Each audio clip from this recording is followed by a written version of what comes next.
My dear friends, आज मैं बात करने वाला हूँ 10वीं के विज्ञान के सेकंड चैप्टर अम्ल, क्षार और लवण की। अम्ल, क्षार, लवण है क्या? अम्ल जो होता है वो खट्टा होता है, यानी कि अम्ल की प्रकृति की बात की जाए तो ये स्वाद में खट्टा होता है। अब प्रश्न ये उठता है, क्या दुनिया में जितनी भी चीजें खट्टी हैं उनमें अम्ल पाया जाता है? जी हाँ, दुनिया में जितने भी खट्टे पदार्थ हैं उन सभी में अम्ल पाया जाता है। ठीक है। और क्षार का स्वाद तीखा होता है, कड़वा होता है। ठीक है। अच्छा, लवण क्या है? अम्ल और क्षार इन दोनों की क्रिया कराने के बाद में इसमें से जल और लवण उत्पन्न होता है। ठीक है। और इसी क्रिया को उदासीनीकरण भी क्रिया भी कहते हैं, यानी कि उदासीनीकरण क्रिया से ही हमें लवण प्राप्त होता है। अब इसमें एक महत्वपूर्ण भूमिका पीएच की भी होती है। पीएच क्या है?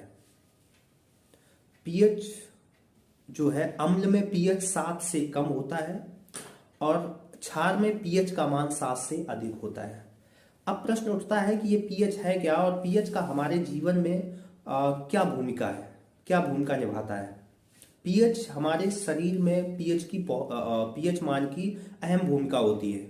जैसे अब मैंने कुछ खाना खाया और खाना खाने के बाद में क्या हुआ कि अम्ल यानी कि पीएच जो है, पीएच इनबैलेंस हो गया। और पीएच इनबैलेंस भोजन करने के बाद अगर हो गया तो फिर आपके पेट में मिस्टेक हो जाएगी, पेट खराब हो जाएगा। अब पेट खराब होने के बाद में क्या होता है कि हमें खट्टी डकारें आने लगती हैं। खट्टी डकारें आने का मतलब है कि आपका जो पीएच है उसकी अधिकता हो गई है। ठीक है।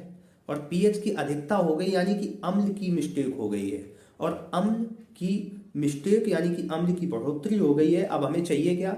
अम्ल कम करना चाहिए। तो अम्ल कम करने के लिए हम एक दुर्बल क्षार का प्रयोग करते हैं, किसी दुर्बल क्षारी पदार्थ का प्रयोग करते हैं, जिससे कि हमारी अम्लीता जो है, अम्लीता कम हो जाए। और जैसे ही अम्लीता कम हो जाती है हमारा पेट सही हो जाता है। अब आपके एग्जाम में एक इसी चैप्टर से रिलेटेड एक परिभाषा और है, विरंजक चूर्ण की। विरंजक चूर्ण यानी कि इंग्लिश में बोले तो ब्लीचिंग पाउडर।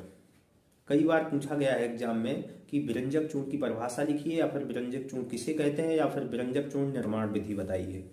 तो निर्माण विधि की बात करें तो जब शुष्क बुझे हुए चूने में क्लोरीन गैस की क्रिया कराई जाती है तब ब्लीचिंग पाउडर यानी कि विरंजक चूर्ण का निर्माण होता है।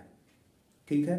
अब प्रश्न ये भी हो सकता है आप लोगों के दिमाग में कि शुष्क बुझा हुआ चूना क्या है?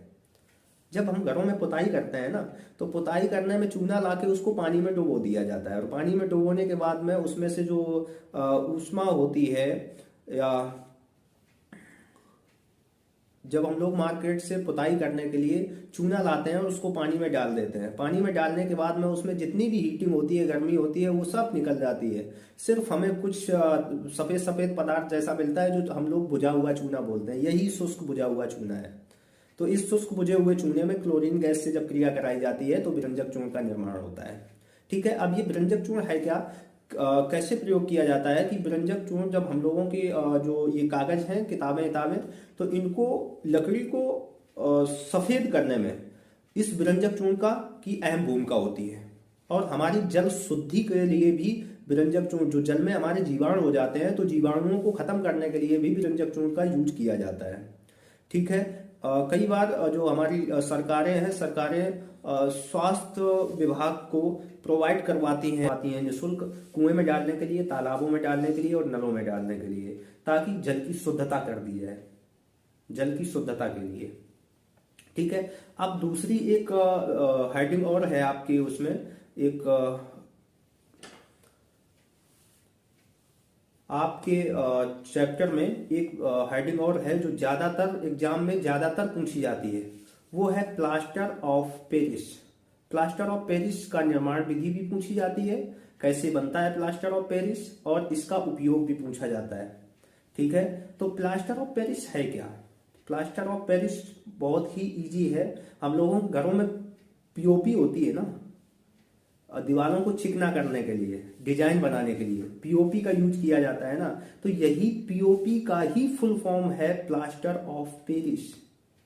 ठीक है, यही प्लास्टर ऑफ पेरिस को ही पीओपी बोलते हैं। अब प्लास्टर ऑफ पेरिस बनता कैसे है? तो जिप्सम को 373 केल्विन पर गर्म करने पर जिप्सम बनकर तैयार हो जाती है। अब ये बनती कैसे है कि जब 373 केल्विन पर इसको हम गर्म करते हैं तो इसमें कुछ जो नमी होती है, यानी कि पानी के जो जल के कुछ अणु होते हैं वो इससे खत्म हो जाते हैं। ठीक है, तो प्लास्टर ऑफ पेरिस बनकर तैयार होता है। ठीक है, अब इसका उपयोग आता है कि इसका उपयोग कहाँ कहाँ होता है। तो जब हम लोगों की हड्डी टूट जाती है ना, हाथ ऐसा हो जाता है, पैर लटक जाता है, या कहीं की भी हड्डी टूट जाती है, तो डॉक्टर लोग प्लास्टर चढ़ाते हैं। तो प्लास्टर में जो सफेद सफेद सा पदार्थ होता है यही प्लास्टर ऑफ पेरिस होता है। यानी कि डॉक्टर जब हम लोगों की हड्डियों को जब टूट जाती हैं तो स्थिर रखने के लिए प्लास्टर चढ़ाते हैं। ये प्लास्टर ऑफ पेरिस का उपयोग किया जाता है। ठीक है, अब प्लास्टर ऑफ पेरिस का कलर जो होता है वो सफेद होता है। ठीक है, कुछ कारीगर जब हम लोगों के लिए खिलौना तैयार करते हैं मिट्टी के, तो खिलौनों को चिकना करने के लिए प्लास्टर ऑफ पेरिस का उपयोग किया जाता है। तो प्लास्टर ऑफ पेरिस के कई उपयोग हैं जिनको अगर हम बताएंगे तो वीडियो काफी लंबा हो जाएगा। इसलिए जो मेन हेडिंग थी वो मैंने आपको इसमें बता दी है।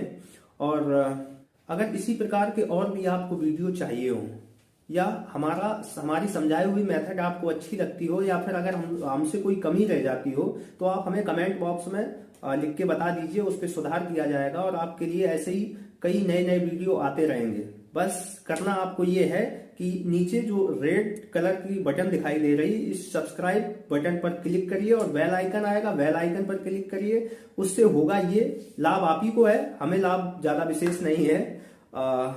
होगा उससे ये कि जो भी वीडियो हमारे चैनल पर अपलोड की जाएगी तो उसकी जानकारी सर्वप्रथम आपको मिल जाएगी।